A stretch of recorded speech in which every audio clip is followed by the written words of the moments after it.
വിലക്ക് ലംഘിച്ച് ഗാസയിലേക്ക് വന്ന കപ്പൽ ഇസ്രയേൽ തുറമുഖത്തെത്തിച്ചു. ഇസ്രയേൽ സേന ഇന്നലെ കപ്പൽ പിടികൂടിയിരുന്നു. കപ്പലിലെ യാത്രക്കാരുടെ വിശദാംശങ്ങൾ അതത് രാജ്യങ്ങളെ അറിയിക്കും. യൂറോപ്യൻ പാർലമെന്റ് അംഗമായ ഫ്രഞ്ച് സ്വദേശി റിമ ഹസൻ, അൽ ജസീറ ലേഖകൻ ഒമർ ഫയാങ് എന്നിവർ കപ്പലിൽ ഉണ്ട്. ബ്രിട്ടീഷ് രജിസ്ട്രേഷനുള്ള പായ്ക്കപ്പലാണ് ഇസ്രയേൽ പിടികൂടിയത്. ഇസ്രയേലിന്റെ നിരോധനം ലംഘിച്ചായിരുന്നു യാത്ര. വിവരങ്ങളുമായി ഐസനൊപ്പം ചേരുന്നു. ഐസൻ പറയൂ.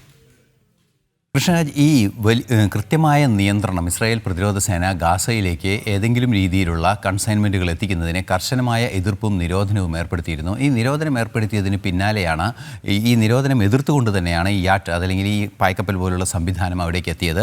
ഈ പായ്ക്കപ്പലിൽ അതായത് നെതർലൻഡ്സും France, Turkey, Brazil, Spain, Sweden തുടങ്ങിയ രാജ്യങ്ങളിൽ നിന്നുള്ള പൗരന്മാർ, അതായത് ആക്ടിവിസ്റ്റുകൾ തന്നെയാണുള്ളത്. ഇവർ താൽക്കാലികമായി അതായത് ഗാസയിലേക്ക് അവശ്യ സപ്ലൈയുമായി എത്തുകയായിരുന്നു. അത്തരത്തിലൊരു നീക്കം നടത്തരുത്, UN ഉൾപ്പെടെ നടത്തുന്ന നീക്കങ്ങൾക്ക് എതിരായൊരു നീക്കമാണിതെന്ന് ഇസ്രായേൽ കൃത്യമായി പറയുകയും ഇന്നലെ കപ്പൽ തടയുകയും ചെയ്തിരുന്നു.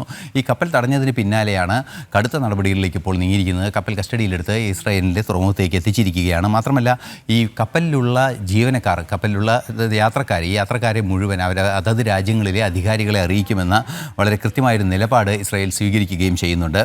മാത്രമല്ല, ഈ നിരോധനം ലംഘിച്ചുള്ള യാത്രയ്ക്കെതിരായ നിയമ നടപടികൾ സ്വീകരിക്കുമെന്നും അറിയിക്കുന്നുണ്ട്. ഏറ്റവും സുപ്രധാനമായ വിഷയം യൂറോപ്യൻ പാർലമെൻറ്റ് അംഗമായ റിമ ഹസനാണ്. യൂറോപ്യൻ പാർലമെൻറ്റ് അംഗമായ ഫ്രഞ്ച് സ്വദേശിയായ യൂറോപ്യൻ പാർലമെൻറ്റ് അംഗമായ റിമ ഹസൻ ഈ യാത്രയ്ക്ക് നേതൃത്വം നൽകുന്നൊരു സാഹചര്യമുണ്ട്. അതുപോലെ തന്നെ ക്ലൈമറ്റ് ആക്ടിവിസ്റ്റുകളൊക്കെ തന്നെ ഈ യാത്രയ്ക്ക് നേതൃത്വം നൽകുന്ന ഒരു സാഹചര്യമുണ്ട്.